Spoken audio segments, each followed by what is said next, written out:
Hello दोस्तों, आप सभी का स्वागत है एक और नई वीडियो के साथ। क्योंकि आज की इस वीडियो में हम बायोकेमिस्ट्री का एक नया टॉपिक शुरू करने वाले हैं, प्रोटीन। प्रोटीन क्या होता है? आज प्रोटीन हम प्रोटीन पूरा का पूरा आज इसी वीडियो में हम डिस्कस करने वाले हैं। इससे रिलेटेड जितने भी प्रोटीन से इम्पोर्टेंट जो भी टॉपिक होते हैं वो पूरे के पूरी टॉपिक आज हम इस वीडियो में पूरा का पूरा प्रोटीन डिस्कस करने वाले हैं। तो दोस्तों चलिए वीडियो को स्टार्ट करते हैं बिना किसी देरी के। प्रोटीन प्रोटीन होता क्या है? सबसे पहले हम थोड़ा सा प्रोटीन के बारे में जानेंगे, इसका थोड़ा सा इंट्रोडक्शन पढ़ेंगे। सबसे पहले प्रोटीन आखिरकार होता क्या है। इंट्रोडक्शन। प्रोटीन प्रोटीन उच्च आणविक कार्बनिक यौगिक है जो अमीनो एसिड मोनोमर की लंबी पॉलीपेप्टाइड श्रृंखला से मिलकर बना होता है। यानी कि प्रोटीन जो होता है, प्रोटीन एक उच्च आणविक कार्बनिक यौगिक होता है जो अमीनो एसिड में मोनोमर की लंबी पॉलीपेप्टाइड श्रृंखला से मिलकर बना होता है। अमीनो एसिड मोनोमर्स कार्बोक्सिलिक और अमीनो समूह के बीच पेप्टाइड बॉन्ड द्वारा एक साथ जुड़ जाते हैं। जो अमीनो एसिड जो होते हैं वो मोनोमर्स कार्बोक्सिलिक और अमीनो समूह के बीच पेप्टाइड बॉन्ड जो होता है उसके द्वारा इन दोनों के बीच ये जुड़ जाते हैं। प्रोटीन में मुख्य रूप से 20 विभिन्न प्रकार के अमीनो एसिड अणुओं के विभिन्न प्रकारों में संयोजन होते हैं। यानी कि प्रोटीन में जो मुख्य रूप से जो 20 विभिन्न प्रकार के अमीनो एसिड जो होते हैं उनके अणु प्रोटीन के साथ विभिन्न प्रकार से संयोजित होते हैं। यानी कि प्रोटीन के साथ विभिन्न प्रकार से जुड़े होते हैं जो अलग अलग संयोजनों या संख्याओं को मिलाकर अलग अलग पेप्टाइड श्रृंखला बनाते हैं। यानी कि जो प्रोटीन के साथ जो ये होते हैं अमीनो एसिड के जो अणु होते हैं वे अलग अलग संयोजन या संख्याओं से मिलकर अलग अलग पॉलीपेप्टाइड अपनी पेप्टाइड श्रृंखला बनाते हैं जिनका अनुक्रम एक प्रोटीन अणु में अमीनो एसिड अनुक्रम को परिभाषित करता है। यानी कि इनका जो अनुक्रम होता है वो एक प्रोटीन अणु में अमीनो एसिड के अनुक्रम, यानी कि अमीनो एसिड प्रोटीन में किस क्रम से होता है उसको परिभाषित करता है। एक पशु शरीर हजारों विभिन्न प्रोटीनों की मदद से कार्य करता है। यानी कि जो एक पशु का शरीर होता है या आप उसे मानव शरीर भी कह सकते हैं, वो हजारों प्रोटीन यानी कि हजारों प्रोटीन से मिलकर विभिन्न कार्यों में मदद करता है। यानी कि विभिन्न कार्यों को करता है एक पशु का शरीर। रासायनिक रूप से एक प्रोटीन अणु में nitrogen, carbon, hydrogen, oxygen, sulphur और फास्फोरस होते हैं। यानी कि रासायनिक रूप से जो प्रोटीन होता है, प्रोटीन के जो अणु होते हैं उनमें कौन कौन से तत्व पाए जाते हैं? एक नाइट्रोजन होता है, कार्बन होता है, हाइड्रोजन होता है, ऑक्सीजन होता है, सल्फर होता है और फास्फोरस होते हैं। हालांकि कुछ प्रोटीन में हैलोजन और अन्य धातु भी पाए जा सकते हैं या पाए जाते हैं, लेकिन मुख्य रूप से ये 6 ड्रग ही होते हैं। कौन कौन से होते हैं? Nitrogen, carbon, hydrogen, oxygen, sulphur और फास्फोरस। यही मुख्य चीज है जो आपको याद रखनी है कि प्रोटीन के अणु में कौन कौन से तत्व पाए जाते हैं। इसका 2 नंबर में क्वेश्चन पेपर में जरूर बनेगा या बन सकता है। अब हम आगे पढ़ते हैं। लेकिन इसकी संरचना का अनुमानित अनुक्रम इस प्रकार होता है। प्रोटीन के जो अणु होते हैं या प्रोटीन होता है उसकी संरचना का अनुक्रम किस तरीके से बने होते हैं, उनमें ये जो हमारे तत्व होते हैं वे कितनी मात्रा में पाए जाते हैं और कौन कौन सा तत्व होता है वो अब हम आगे पढ़ लेते हैं। नंबर 1 पर होता है कार्बन। यानी कि प्रोटीन में जो सबसे पहले जुड़ा होता है वो कार्बन होता है। कार्बन की मात्रा प्रोटीन में कितनी पाई जाती है? कार्बन की मात्रा प्रोटीन में 50 से 55% पाई जाती है। नंबर 2 पर होता है हाइड्रोजन। हाइड्रोजन जो होता है प्रोटीन में, हाइड्रोजन कितने परसेंट पाया जाता है? वो 6 से 7.5% तक हाइड्रोजन प्रोटीन के अणुओं में पाया जाता है। नाइट्रोजन नंबर 3 पर होता है नाइट्रोजन। नाइट्रोजन प्रोटीन में कितने परसेंट पाया जाता है? 15 से 17% जो हमारा नाइट्रोजन होता है वो प्रोटीन के अणुओं में पाया जाता है। अब हम ऑक्सीजन की बात करें, नंबर 4 पर है ऑक्सीजन। ऑक्सीजन जो होता है वो हमारा 21 से 24% प्रोटीन में पाया जाता है। जो हमारा ऑक्सीजन होता है इसकी मात्रा 21 से 24% जो होती है वो प्रोटीन के अणुओं में पाई जाती है। सल्फर की अगर हम बात करें तो सल्फर 0.2 से 2.2% जो पाया जाता है वो प्रोटीन के अणुओं में पाया जाता है।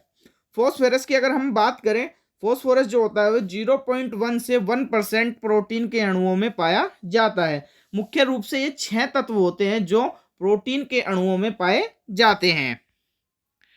अब हमारा इंट्रोडक्शन हमने पूरा कर लिया, अब इंट्रोडक्शन खत्म हो गया। अब हम आगे पढ़ते हैं क्लासिफिकेशन ऑफ प्रोटीन। प्रोटीन के क्लासिफिकेशन जो होते हैं वो कितने प्रकार का होता है और किस किस प्रकार से प्रोटीन को क्लासिफाइड किया गया है।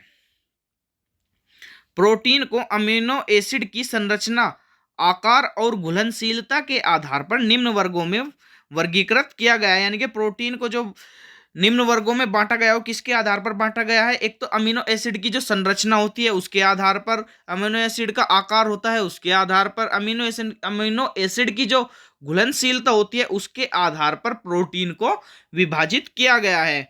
यानी कि प्रोटीन को मुख्यतः 3 रूप से डिफाइन किया गया है। प्रोटीन को मुख्य रूप से उसमें डिफाइन किया गया है। मुख्य रूप से इसे तीन प्रकार से डिफाइन किया गया है। नंबर 1 की बात हम अगर करें तो सिंपल प्रोटीन, यानी कि सिंपल प्रोटीन जो होता है उसे डिफाइन किया गया है प्रोटीन को इस रूप में। नंबर 2 होता है कंजुगेटेड, यानी कि संयुग्मित जो प्रोटीन होते हैं इस प्रकार में डिफाइन किया गया है। और तीसरा होता है हमारा व्युत्पन्न प्रोटीन, यानी कि डेराइव्ड प्रोटीन हम इसे कहते हैं। ये इस प्रकार से प्रोटीन को 3 मुख्य रूप से विभाजित किया गया है। फिर इन तीनों को अलग अलग भागों में भी डिवाइड किया गया है। जैसे आप देख सकते हैं सिंपल प्रोटीन को जो डिफाइन किया गया है वो दो भागों में किया गया है। नंबर 1 होता है ग्लोबुलर प्रोटीन, यानी कि गोले के आकार में जो प्रोटीन होती है उसे ग्लोबुलर प्रोटीन्स बोलते हैं। दूसरा होता है फेब्रस प्रोटीन। फेब्रस प्रोटीन कौन कौन से होते हैं? रेशेदार प्रोटीन, यानी कि तो सिंपल प्रोटीन को मुख्यतः 2 रूप से डिफाइन किया गया है। आगे हम इनके बारे में भी डिटेल से डिस्कस करेंगे। यानी कि जो गोलाकार प्रोटीन होती है इनमें कौन कौन सी प्रोटीन आती है इसमें हम देख लेते। नंबर 1 पर आती हैं एल्ब्यूमिन्स, ग्लोब्युलिन्स, ग्लूटेन, प्रोलमाइन, हिस्टोन्स, ग्लोबिन्स और प्रोटोमीन्स, यानी कि ये प्रोटीन हमारी ग्लोबुलर प्रोटीन्स होती हैं। फेब्रस प्रोटीन कौन कौन सी होती हैं? कोलेजन, इलास्टिन और केराटिन।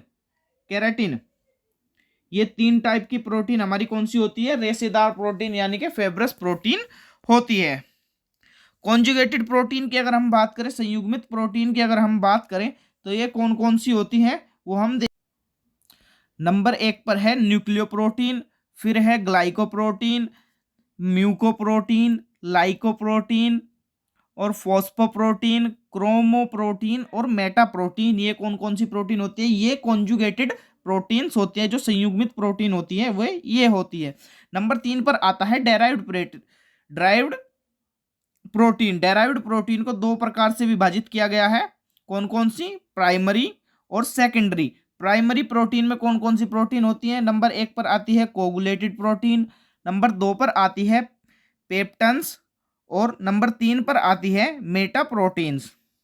अगर हम सेकेंडरी प्रोटीन की बात करें तो सेकेंडरी प्रोटीन में कौन कौन सी प्रोटीन्स आती हैं वो हम देख लेते हैं। इसमें नंबर 1 पर आती है प्रोटियस, नंबर 2 पर आती है पेप्टॉन्स, नंबर 3 पर आती है पॉलीपेप्टाइड्स और नंबर 4 पर आती है पेप्टाइड्स। तो ये डेराइव्ड प्रोटीन में सेकेंडरी प्रोटीन होती है। अब हम इन्हें डिटेल से डिस्कस करते हैं। सबसे पहले नंबर आता है सिंपल प्रोटीन का। सिंपल प्रोटीन यानी कि साधारण प्रोटीन जो होती हैं वो किस किस प्रकार की होती हैं वो हम देख लेते हैं। सिंपल प्रोटीन जो होती हैं यह प्रोटीन केवल अमीनो एसिड से मिलकर बनी होती है। यानी कि सिंपल जो प्रोटीन होती है वे हमारी किससे मिलकर बनी होती है? ये सिर्फ केवल अमीनो एसिड से मिलकर बनी होती हैं। अब सिंपल प्रोटीन को भी 2 भागों में डिस्कस किया गया है। नंबर 1 है ग्लोबुलर प्रोटीन, जिसे हम ग्लोबुलर प्रोटीन या गोलाकार प्रोटीन के नाम से भी जानते हैं। यह प्रोटीन गोलाकार या अंडाकार आकार की होती है जो पानी में या अन्य सॉल्वेंट में घुलनशील होती है, जो ग्लोबुलर प्रोटीन होती है। अब हम ग्लोबुलर प्रोटीन की बात करें तो इसके इसमें कौन कौन सी प्रोटीन है और इसके क्या गुण है और इनमें कौन कौन से एग्जाम्पल है वो अब हम नीचे डिस्कस कर लेते हैं। सबसे पहले आता है एल्ब्यूमिन। एल्ब्यूमिन क्या होता है? एल्ब्यूमिन के सबसे पहले हम गुण देख लेते हैं, इसमें कौन से गुण होते हैं। यह पानी में घुलनशील नमक के घोल को तनु करता है, लेकिन गर्म करने पर सांद्र हो जाता है। यानी कि एल्ब्यूमिन जो प्रोटीन होती है वो पानी के घोल में जो घुलनशील नमक के घोल को तो तनु करता है, लेकिन अगर हम उसे गर्म करते हैं तो सांद्र का वह सांद्र होता है। इसका मतलब सांद्र हो जाता है का मतलब होता है कि वह गाढ़ा हो जाता है। एग्जाम्पल की अगर हम बात करें तो इसमें कौन कौन से एग्जाम्पल होते हैं। नंबर 1 पर आता है सीरम, एल्क्यू एल्क्विन,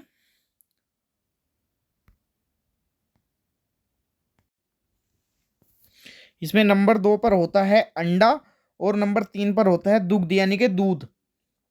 ये इसके एल्ब्यूमिन के इसके उदाहरण होते हैं। नंबर 2 पर आता है ग्लोबुलिन। ग्लोबुलिन क्या होता है? यह तटस्थ यह तथा तनु नमक के घोल को घुलनशील करता है। इसके उदाहरण कौन कौन से होते हैं? इसमें जैसे कि अंडे की जर्दी, सीरम ग्लोबुलिन और विटेलिन आदि इसके उदाहरण होते हैं। नंबर 3 होता है ग्लूटेलिन। ये क्या करता है? यह तनु अम्ल को क्षारीय में घुलनशील और अधिकतर पौधों में पाया जाता है। इसके जो उदाहरण होते हैं वो गेहूं और चावल होते हैं। इस प्रकार का प्रोटीन हमें कहाँ से प्राप्त होता है? गेहूं और चावल से। नंबर 4 पर आता है प्रोलमाइन। यानी कि ये कहाँ से प्राप्त होता है? इसके गुण क्या होता है? इसमें 70% शराब में घुलनशील होता है। कहाँ से हमें ये पाया जाता है? यानी कि इसका उदाहरण क्या है? मक्का और गेहूं से हमें प्राप्त होता है। अब हम इसके नेक्स्ट टाइप पर आ जाते हैं, क्योंकि सभी टाइप डिस्कस करने में अभी वीडियो बहुत ज़्यादा लंबी हो जाएगी। कि इसके लिए मैं प्रोटीन के क्लासिफिकेशन पर एक डिटेल्ड वीडियो सिर्फ क्लासिफिकेशन की ही बना दूंगा, वो आप जाकर देख सकते हो। लेकिन आपको इसे नेक्स्ट जो प्रोटीन्स दिए गए ये आपको खुद पढ़ना पड़ेगा, क्योंकि नहीं तो वीडियो ज़्यादा लंबी हो जाएगी। नंबर 2 पर आता है फाइब्रस प्रोटीन। फाइबर प्रोटीन क्या होता है? ये रेशेदार प्रोटीन होता है। ये किससे मिलकर बना होता है? यह प्रोटीन पानी में घुलनशील होता है और उनमें पचाया नहीं जा सकता। यानी कि जो फाइब्रस प्रोटीन जो होते हैं ये पानी में घुलनशील नहीं होते, पानी में अघुलनशील होता है और इन्हें पचाया भी नहीं जा सकता। जो फाइब्रस प्रोटीन जो होते हैं ये 3 प्रकार के होते हैं। नंबर 1 जो होता है कोलेजन, नंबर 2 इलास्टिन और नंबर 3 होता है केराटिन। जो केराटिन होता है वह हमें कहाँ इसके गुण क्या होते हैं, कहाँ कहाँ से हमें पाया जाता है? केराटिन जो होता है ये हमारे बाल, नाखून और सींग में मौजूद होता है। टाइप नंबर 2 की अगर हम बात करें तो ये कॉन्जुगेटेड प्रोटीन्स होता है, जिसे हम संयुग्मी प्रोटीन भी बोलते हैं। संयुग्मी प्रोटीन जो होता है यह किससे मिलकर बनाता है? यह प्रोटीन अमीनो एसिड और गैर प्रोटीन की मात्रा से मिलकर बने होते हैं। यानी कि नॉन प्रोटीन जो होता है अमीनो एसिड और नॉन प्रोटीन से मिलकर कॉन्जुगेटेड प्रोटीन बनता है, यानी कि संयुग्मी प्रोटीन बना होता है। नीचे इसके उदाहरण दिए गए हैं, आप इसे पढ़ सकते हैं, क्योंकि वीडियो बहुत ज़्यादा लंबा हो जाएगा जिससे हमें वीडियो शॉर्ट ही करना पड़ रहा है। डेराइव्ड प्रोटीन की अगर हम बात करें, डेराइव्ड प्रोटीन क्या होता है? व्युत्पन्न प्रोटीन। यह प्रोटीन सरल और संयुक्त प्रोटीन से मिलकर बने होते हैं। जो डेराइव्ड नंबर 3 का जो टाइप होता है डेराइव्ड प्रोटीन, ये प्रोटीन यानी कि सिंपल प्रोटीन और कॉन्जुगेटेड प्रोटीन दोनों से मिलकर बने होते हैं, तो इसे डेराइव्ड प्रोटीन बोला जाता है। डेराइव्ड प्रोटीन में कौन कौन से टाइप होते हैं? नंबर 1 होता है कोगुलेटेड और नंबर 2 होता है प्रोटीन्स, नंबर 3 होता है मेटाप्रोटीन्स। जो कोगुलेटेड प्रोटीन जो होता है यह ऊष्मा, एसिड, क्षार जैसे क्षारकों के साथ शोधन करके उत्पादित होते हैं। एग्जाम्पल की अगर हम इसकी बात करें तो यह पकाया हुआ प्रोटीन और जमा हुआ एल्ब्यूमिन अंडे का सफेद हिस्सा होता है, ये इसका उदाहरण है। प्रोटीन्स की अगर हम बात करें तो यह एंजाइमों, तनु अम्लों, क्षार द्वारा प्रोटीन हाइड्रोलाइसिस का पहला चरण उत्पाद जो जल में घुलनशील होता है। उदाहरण की अगर हम इसकी बात करें, यह फाइब्रिन का निर्माण करके फाइब्रिनोजेन से होता है, यानी कि फाइब्रिन का निर्माण फाइब्रिनोजेन से होता है। मेटाप्रोटीन की अगर हम बात करें, थोड़ा मजबूत एसिड और क्षार के साथ उपचार द्वारा प्राप्त प्रोटीन हाइड्रोलाइसिस के दूसरे चरण के उत्पाद होते हैं, ये इसका गुण होता है। अगर हम इसके उदाहरण की बात करें तो एसिड और क्षार मेटाप्रोटीन्स होते हैं। अब हम इसके फंक्शन की बात करते हैं कि इसके कौन कौन से फंक्शन होते हैं प्रोटीन के, प्रोटीन कहाँ कहाँ कार्य करता है। तो प्रोटीन के कार्यों के बारे में जान लेते हैं। नंबर 1 पर है, कुछ प्रोटीन एंजाइम के रूप में भी कार्य करते हैं। जो प्रोटीन होते हैं वे एंजाइम के रूप में भी कार्य करते हैं। नंबर 2 है, कुछ प्रोटीन हार्मोन के रूप में कार्य करते हैं, जैसे सोमेट्रोपिन और इंसुलिन। ये जो प्रोटीन होते हैं ये हार्मोन के रूप में भी कार्य करते हैं। कोशिका विभाजन के दौरान गुणसूत्रों के बनने के लिए न्यूक्लियोप्रोटीन संगठन द्वारा गठित क्रोमेटिन सामग्री जो वंशानुगत वर्णों को वहन करती है, इसके रूप में भी कार्य करते हैं। जो हमारी जो प्रोटीन होती है वो इस रूप में भी कार्य करती है, कोशिका विभाजन के रूप में भी ये कार्य करती है। वायरल रोगों के इलाज के लिए इंटरफेरॉन प्रमुख चिकित्सा के एजेंट हैं। यह वायरल संक्रमण होते हैं ये एंटीऑक्सीडेंट, एंटीजेनिक उत्तेजना और प्रोटोजोआ परजीवी के जवाब में उत्पादित कम आणविक भार के साथ नियामक ग्लाइकोप्रोटीन है। यानी कि ये वायरल रोगों के, इसे हम सीधी सिंपल भाषा में कह सकते हैं कि ये वायरल रोगों के रूप में भी, उनके उपचार के रूप में भी ये कार्य करती है। तो दोस्तों आज की वीडियो में सिर्फ इतना ही। नेक्स्ट वीडियो में हम क्लासिफिकेशन का पॉइंट टू पॉइंट, प्रोटीन के क्लासिफिकेशन का पॉइंट टू पॉइंट डिस्कशन करने वाले हैं।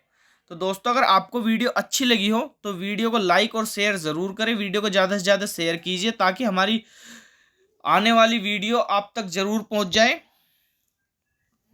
अगर आपने हमारे चैनल को अभी तक सब्सक्राइब नहीं किया है तो चैनल को सब्सक्राइब ज़रूर कर ले। Thank you.